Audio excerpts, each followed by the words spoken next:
पाकिस्तानच्या उन्मादी युद्धखोरीला भारत संयमानं तोडीस तोड प्रत्युत्तर देत आहे. या सगळ्या घडामोडींच्या पार्श्वभूमीवरती चर्चा करण्यासाठी संरक्षण विषयाचे तज्ज्ञ निवृत्त कर्नल मयुरेश बाळ आणि आंतरराष्ट्रीय घडामोडींचे अभ्यासक अनय जोगळेकर हे दूरदृश्य प्रणालीच्या माध्यमातून सहभागी झाले आहेत. आपल्या दोघांचंही सह्याद्री वाहिनीवरती मनपूर्वक स्वागत. पहिला प्रश्न मी मयुरेश बाळ यांना विचारतो. पाकिस्तानकडून काल रात्री जो भारतीय नागरी वस्त्यांवरती हल्ला करण्याचा प्रयत्न झाला, पण भारतानं जेव्हा त्याला प्रत्युत्तर दिलं तेव्हा त्याने जे लक्ष्य केलं होतं ते फक्त लष्करी तळांना पाकिस्तानच्या लक्ष्य केलं होतं.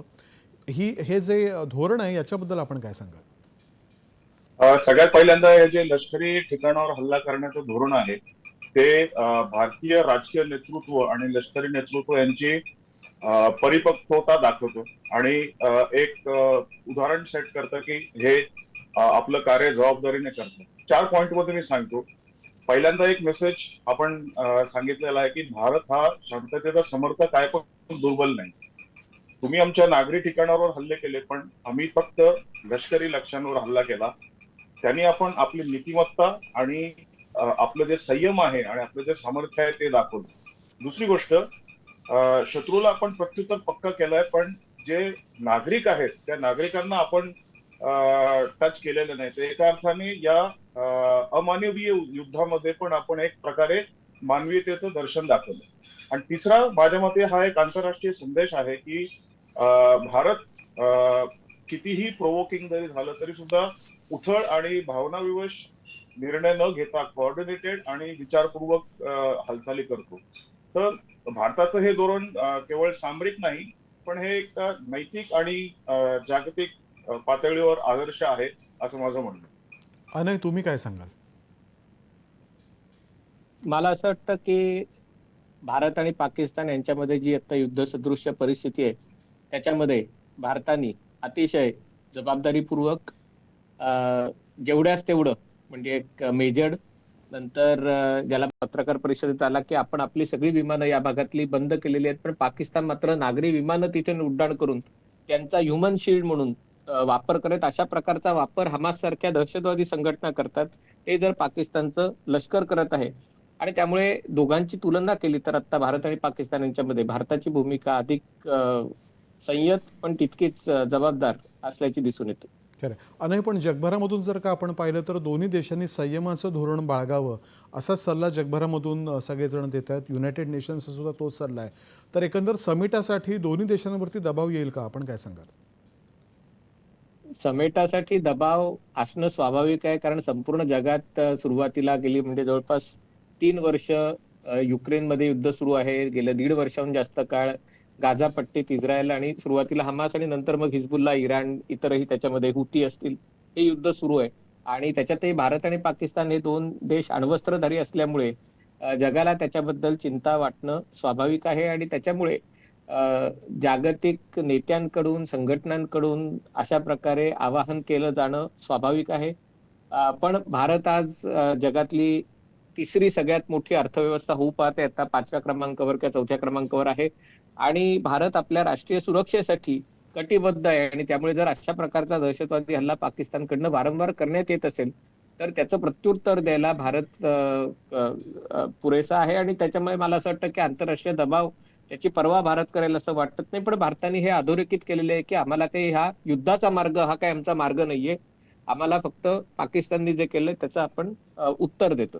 खरं मयूरजी, या युद्धाचं वैशिष्ट्य असं म्हणता येईल, या कारवाईचं वैशिष्ट्य की तिन्ही सैन्य दलांनी म्हणजे विशेषतः वायुसेना आणि सायबर तंत्रज्ञान याचा वापर करत पाकिस्तानच्या ज्या संरक्षण यंत्रणा आहेत त्या निष्क्रिय केल्या आहेत आणि दुसऱ्या बाजूला जो मिसाईलचा अटॅक झाला तो सुद्धा भारताने निष्क्रिय केला होता.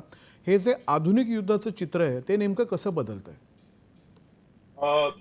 खूप महत्वाचा आणि कंटेम्पररी प्रश्न आहे. कारण तुम्ही युद्धाचं स्वरूप जर बघितलं म्हणजे वर्ल्ड वॉर 2 आणि बियॉन्ड आणि इव्हन कारगिलच्या याच्यामध्ये तो काळ आणि आत्ताच्या काळामध्ये बरंच टेक्नॉलॉजिकल चेंजेस झालेले आहेत.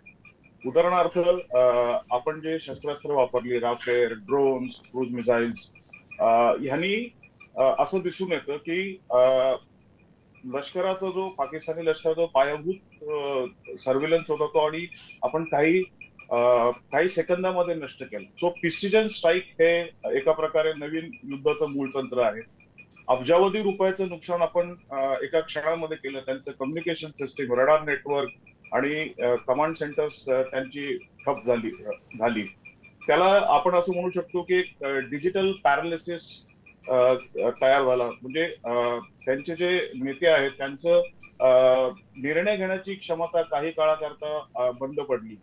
प्लस तिन्ही दलांनी मिळून जे कारवाई केलेली आहे, एअरफोर्स, नेव्ही आणि आर्मी, हे नियोजनबद्ध जे कार्य आहे हेच फ्युचर वॉरफेअरचं मूळ स्वरूप आहे.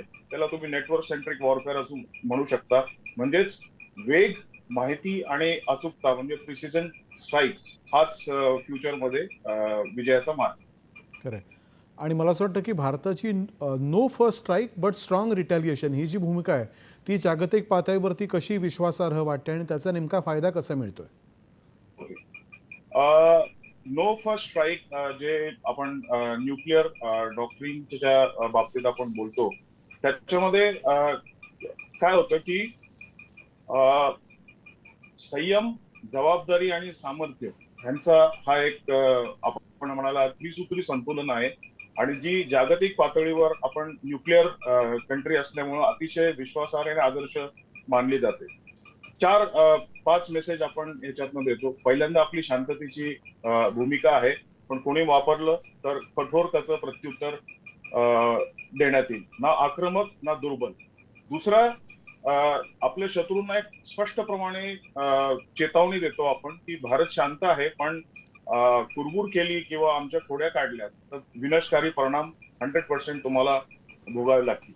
तिसरं, असं एका प्रकारे म्हणता येईल की एक प्रकारे हे कूटनीतिक सामर्थ्य आहे, ज्याच्यामध्ये तुम्ही आक्रमक भूमिका न घेता, स्पेशली न्यूक्लिअर वॉरफेअर मध्ये जेव्हा संरक्षणात्मक तुम्ही भूमिका घेता, तेव्हा जगभरातले जे संयुक्त राष्ट्र म्हणा, अमेरिका, USA, युरोपियन युनियन, हे पण एका अर्थाने भारताच्या पाठीशी उभं राखतात. जेव्हा आपण स्पेशली दहशतवादाच्या मुद्द्याबद्दल बोलतो, तर ते आपली नीतिवान प्रतिमा असल्यामुळे आपल्याला ह्याच्यामध्ये पक्का 100% आपल्याला मदत होते. आणि चौथं आणि स्पष्ट, ह्याप्रमाणे काय होतं, तुमचं सैन्य आणि राजकीय निर्णयामध्ये तुम्हाला एक स्पष्ट प्रकारची दिशा असते की एक्झॅक्टली काय करायचंय. त्यामुळे गोंधळ नसतो.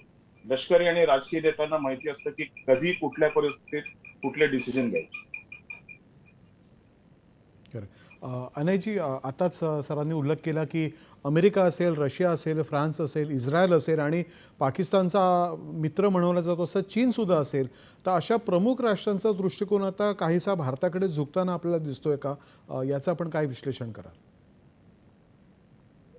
निश्चितच. म्हणजे आता यातला प्रत्येक देशाचं शेवटी एक लक्षात घेतलं पाहिजे की प्रत्येक देश आपल्याला त्यांच्या स्वतःच्या राष्ट्रीय हिताच्या दृष्टीने आपल्या देशाच्या परराष्ट्र धोरणाची आखणी करतो. आणि त्यामुळे अमेरिका अमेरिकेच्या हिताच्या दृष्टीने, इस्रायल इस्रायलच्या दृष्टीने आणि चीन चीनच्या दृष्टीने विचार करतो.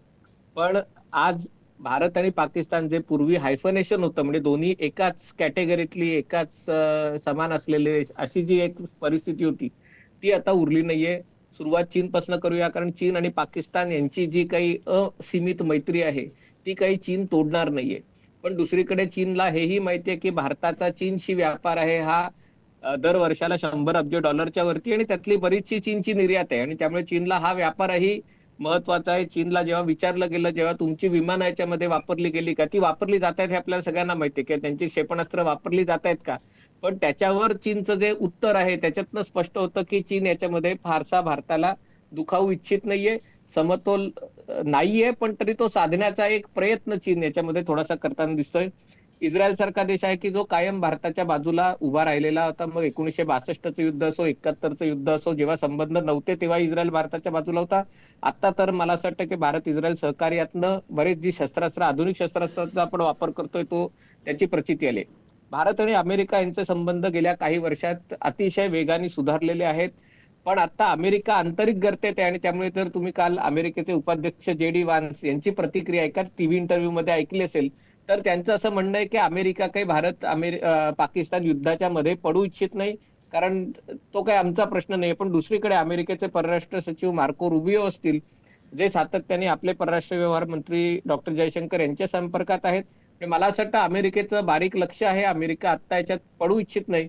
रशियानेही या सगळ्या याच्यामध्ये भारताच्या बाजूने खंबीर भूमिका घेतलेली आहे. खरं तर भारत अमेरिका संबंध सुधारत असताना त्याचा परिणाम भारत रशिया संबंधांवर होतो की काय अशी थोडीशी काळजी होती. पण रशियाची आत्ताची भूमिका बघता आणि मला असं त्यामुळे वाटतंय की एकूण जरी वेगवेगळ्या देशांनी त्यांच्या त्यांच्या हिताच्या दृष्टीने भूमिका घेतली असली तरी कोणीही देश भारतावर आपली भूमिका लादू शकत नाही. भारत आपल्या राष्ट्रीय हिताच्या दृष्टीने आपल्या सुरक्षेच्या दृष्टीने जे काही आवश्यक आहे ते करायला समर्थ आहे आणि भारत ते करणार. खरं आहे. आणि मला वाटतं अजून काही तासांनी आता वॉशिंग्टनमध्ये IMFची मीटिंग होणार आहे आणि या मीटिंगमध्ये भारताची अशी आग्रही मागणी असणार आहे की आंतरराष्ट्रीय नाणेनिधीचं कुठलंही नवीन कर्ज हे पाकिस्तानला दिलं जाऊ नये. त्या दृष्टीने काय सांगायला नाही? निश्चितच हा अतिशय महत्वाचा मुद्दा आहे. कारण गेल्याच वर्षीच्या सुरुवातीला अशी परिस्थिती होती की पाकिस्तान पुन्हा एकदा म्हणजे तो आतापर्यंत 22 का 23 वेळेला पण दिवाळखोरीच्या उंबरठ्यावर होता. आणि अशा वेळेला आंतरराष्ट्रीय नाणेनिधीने पाकिस्तानला एक $7 अब्ज कर्जाचा एक कार्यक्रम मंजूर केला होता. या कर्जामुळे म्हणजे आतापर्यंत गेल्या वर्षी पाकिस्तानची परिस्थिती अशी होती की महागाईचा दर 38% ते 40% पोहोचला होता. पाकिस्तानमध्ये परकीय चलनाची गंगाजळी जवळपास नव्हती. जेवढा सरकारचा जो काही उत्पन्न महसूल आहे तो सगळ्याच्या सगळा कर्जाचे हप्ते फेडण्यात जात होता. आणि अशा वेळेला IMFने त्यांना $7 अब्ज जो एका रकमेत नाही, एक साधारणतः $1 अब्ज ऑलरेडी दिले गेलेले आहेत. आणि आज जी बैठक आहे त्याच्यात काहीतरी 1 का $1.3 अब्ज हप्ता देण्याचा विषय आहे. आणि त्याला भारताने विरोध केलेला आहे. आणि भारताचं म्हणणं आहे की पाकिस्तान यातला काही पैसा दहशतवादासाठी वापरू शकेल आणि त्याच्यामुळे अशा प्रकारचं कर्ज पाकिस्तानला देऊ नये. हा जर कर्जाचा हप्ता पाकिस्तानला मिळाला नाही तर पाकिस्तानची आर्थिक व्यवस्था पुन्हा बिकट होईल. पाकिस्तानची दीर्घकाळ युद्ध लढण्याची आर्थिक स्थिती नाहीये आणि त्यामुळे भारत त्याची आर्थिक कोंडी करण्याचा शक्यतो सर्व प्रयत्न करत आहे. खरं आहे. आणि मयूरजी आपल्याला कायम असं दिसलं की पाकिस्तान स्वतःच्याच नागरिकांचा एक ढालीसारखा वापर करतोय.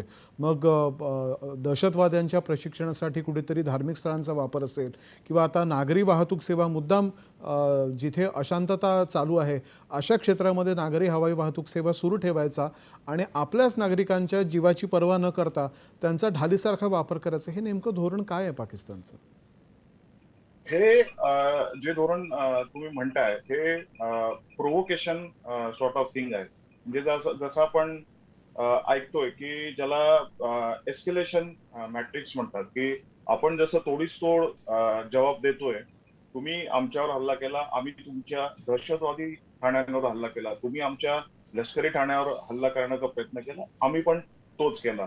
त्यांचे चीन पुरस्कृत जे विमानं आहेत त्यांचा आपण नाश केला, अवॅक्स. आणि जी एअर डिफेन्स सिस्टम आहे ते पण आपण नष्ट केली. तर त्याच्यामुळे त्यांच्यावर जो मानसिक परिणाम झालेला आहे की एक प्रकारचा एक धक्का त्यांना बसलेला आहे. आता या कंडिशन मध्ये तुम्ही भारताला प्रोव्होक करण्याकरता तुम्ही जर त्यांचे नागरिक वापरले आणि चुकून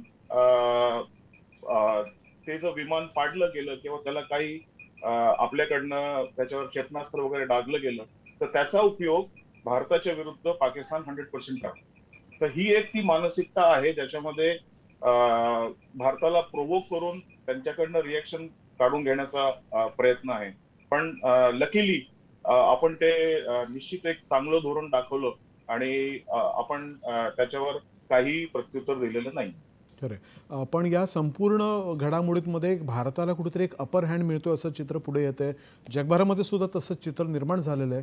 तर त्या पार्श्वभूमीवरती आता पाकिस्तान प्रत्युत्तराची जी त्यांची काय व्याप्ती आहे ती वाढवण्याची भीती आपल्याला वाटते का? पाकिस्तान त्यांचं जे प्रत्युत्तर असेल त्याच्यामध्ये एक त्याचे 2-3 कंगोरे आहेत असं मी म्हणतो. फर्स्टली ज्याला आपण कन्व्हेन्शनल मिलिटरी रिस्पॉन्स म्हणतो, जे आपण बघतोच आहे. सीमारेषेवर मोटर फायरिंग होतोय, गोळीबारी होतीये. भारतीय ज्या चौक्या आहेत, ठाणी आहेत त्याच्यावर हल्ले करण्याचे प्रयत्न होतील. परंतु ज्याला ऑल आउट वॉर म्हणतात किंवा पूर्ण युद्ध, त्याची शक्यता थोडीशी मला पर्सनली कमी वाटते. कारण आधी जे आपण आर्थिक बाबींच्या बाबतीत बोललो, प्लस इंटरनॅशनल जे प्रेशर आणि दडपण आहे, त्याच्यानंतर ज्याला आपण प्रॉक्सी वॉर म्हणतो, दहशतवादी हल्ले, हे 100% वाढण्याचा प्रयत्न होईल. कशावरती? ज्याला आपण सॉफ्ट टार्गेट्स म्हणतो, रेल्वे स्टेशन्स, मंदिर, बाजार किंवा असे जागा जिथे लोक जास्त आहेत त्यांना एक टार्गेट करण्याचा प्रयत्न होऊ शकतो. तिसरा राजनैतिक किंवा आंतरराष्ट्रीय दबाव, जसं तुम्ही आता बोललात, त्यांचा जो पाकिस्तानचे जे मित्रमंडळी आहेत त्यांच्याकडनं कशा ना कशा प्रकारचा दबाव आणण्याचा प्रयत्न होऊ शकतो. खरंय. अनयजी, पण दुसऱ्या बाजूला भारताची जी भूमिका आहे ती अत्यंत शांतताप्रिय आणि न्याय्य अशी भूमिका आहे. आंतरराष्ट्रीय मंचावरती भारताला कशा प्रकारचं पाठबळ या भूमिकेमुळे मिळू शकेल? मला असं वाटतं की भारताची भूमिका रशिया आणि युक्रेन या युद्धामध्ये पंतप्रधान नरेंद्र मोदींचं एक वाक्य होतं की ही वेळ युद्धाची नाहीये आणि भारत जे बोलतो तेच भारत करून दाखवतो, हे दाखवण्याचा भारताला खूप ही चांगली संधी आहे. भारताने कुठेही म्हणजे जरी आपण वेगवेगळ्या माध्यमांवर बघताना असं चित्र दिसत असलं की एक IPLच्या क्रिकेट मॅच प्रमाणे विमानं पडतायत किंवा शहरांवर हल्ले होत आहेत, पण भारताची सरकारची जी अधिकृत भूमिका आहे ती अतिशय संयत आणि अतिशय आत्मविश्वास पूर्ण आहे. आणि त्याच्यात भारताने स्पष्ट केलेलं आहे की आमच्याकडे दहशतवादी हल्ला झाला, पाकिस्तानमध्ये हे दहशतवादी तळ आहेत आणि आमचा हल्ला हा फक्त त्या दहशतवादी तळांवरच आहे आणि अतिशय पिन पॉइंट आणि स्मार्ट स्ट्राईक ज्याला म्हणतो असा आहे. आता जर पाकिस्ताननी कुरापत काढली तर त्या प्रमाणात आम्ही उत्तर देतोय, अन्यथा युद्ध करण्याची आमची काही इच्छा नाहीये, हे भारताने दाखवून दिलंय. गेल्या 3-4 वर्षात भारताने जी भूमिका वेगवेगळ्या क्षेत्रात परराष्ट्र धोरणात घेतलेली आहे त्याच्यामुळे भारताचं स्थान, पंतप्रधान नरेंद्र मोदींचं स्थान आधीच उंचावलेलं आहे. आणि अशा प्रसंगी कशी वाटचाल करावी म्हणजे स्वतःच्या राष्ट्रीय हिताची काळजी घेताना, सुरक्षेची काळजी घेताना परिस्थिती हाताबाहेर जाणार नाही याच्यासाठी कशा प्रकारे वाटचाल करावी याचं एक आदर्श उदाहरण भारत घालून देत आहे. मला असं वाटतं आपण यामध्ये सरकारने जी एक भूमिका घेतलेली आहे त्याचं आपण पालन करणं नागरिक म्हणूनही आपलं ते कर्तव्य आहे. खरं. पुढचा प्रश्न मला तुम्हाला दोघांना विचारायचा आहे. अनयजी, तुमच्यापासून सुरुवात करूयात की पाकिस्तानमध्ये जर का अस्थिरता वाढली, बलुचिस्तानचा प्रश्न असेल, आर्थिक प्रश्न तर त्यांचे खूप गंभीर आहेत, महागाईचा प्रश्न अतिशय गंभीर आहे. पाकिस्तानमध्ये जर का राजकीय अस्थिरता सुद्धा वाढली, कारण तिथलं राजकीय सत्ता आणि लष्करी केंद्र यांच्यामध्ये सुद्धा अगदी पुरेसा योग्य संवाद आहे असं आपल्याला दिसत नाही. ही जर का अस्थिरता वाढतच गेली तर जगापुढे नेमके कुठले प्रश्न उभे ठाकतील? अनयजी, तुम्ही मला वाटतं या प्रश्नाचं आधी उत्तर द्या. मला असं वाटतं पाकिस्तान एक फेल्ड स्टेट होण्याच्या मार्गावर आहे. जशी अवस्था सिरियाची म्हणजे आता तिथे सत्तांतर होण्यापूर्वी सिरियाची अवस्था 15-20 वर्ष होती, तशा प्रकारची अवस्था पाकिस्तानची होण्याच्या मार्गावर आहे की देशाच्या जवळपास 2/3 भागावर त्यांच्या लष्कराचं किंवा पोलिसांचं पूर्ण नियंत्रण नाहीये. अर्थव्यवस्था खंक झालेली आहे. कोणता देश मदतीला येत नाहीये. आणि अशा प्रकारे जर अवस्था झाली तर मग पाकिस्तानच्याकडे अण्वस्त्रांचं काय होईल? पाकिस्तान मधून जो आंतरराष्ट्रीय स्तरावर दहशतवादाला जो समर्थन दिलं जातंय, भारताविरुद्ध तर ते करतातच आहे, पण हे सगळे हमास आणि इतरांचेही दहशतवादी पाकिस्तानमध्ये येतात. तर मग कशा प्रकारे पाकिस्तानचं वागणूक असेल याची काळजी संपूर्ण जगाला आहे. पण एक गोष्ट मात्र नक्की आहे, पाकिस्तानची अधोगती आहे ती सातत्याने सुरू आहे आणि या युद्धामुळे या संघर्षामुळे तिला आणखीन वेग येणार आहे. मयुरेशजी. ह्याच्यामध्ये माझ्या मताप्रमाणे याचे दोन अँगल आहेत. एक तर पाकिस्तानमध्ये आर्मीच्या थ्रू कंटिन्यू केलेला पहिल्यांदा धर्मांधपणा आणि त्यांची पॉलिटिकल अस्थिरता. पॉलिटिकल अस्थिरता बघितली तर बलुचिस्तानचा प्रॉब्लेम तुम्हाला माहिती आहे, सिंधमध्ये प्रॉब्लेम आहे, त्याच्यानंतर त्यांच्या वेस्टर्न बॉर्डर्स मध्ये तालिबान ज्यांना ते पूर्वी सपोर्ट करत होते त्यांच्याबरोबर पण प्रॉब्लेम आहे. आणि पाकिस्तान आर्मीचं तुम्ही म्हटलं तर पाकिस्तान आर्मी आणि पंजाब हे इक्वेशन आहे, ते तुम्ही असं म्हणू शकता की ते समानार्थी शब्द आहे. म्हणजे पाकिस्तानच्या पूर्ण आर्मीवर हे पंजाबी जे तिथले लोक आहेत त्यांचं वर्चस्व आहे. तर आता ह्याच्यामध्ये जर काही सत्ता बदल झालं किंवा अंतर्गत त्यांचा मिलिटरी खूप झाला, तशा काही बातम्या पण येत होत्या, पण सध्या तरी तर तसं काही आलेलं नाहीये. पण जसं अनयांनी सांगितलं तर असं परत सत्ता बदल झालं तर त्यांची जी अण्वस्त्र आहे त्याचा कंट्रोल कुणाकडे जाणार किंवा त्याच्या पुढे काय होणार ही एक सिरियस इश्यू असू शकतो. आपण दोघेही या चर्चेमध्ये सहभागी झालात याबद्दल मनापासून धन्यवाद.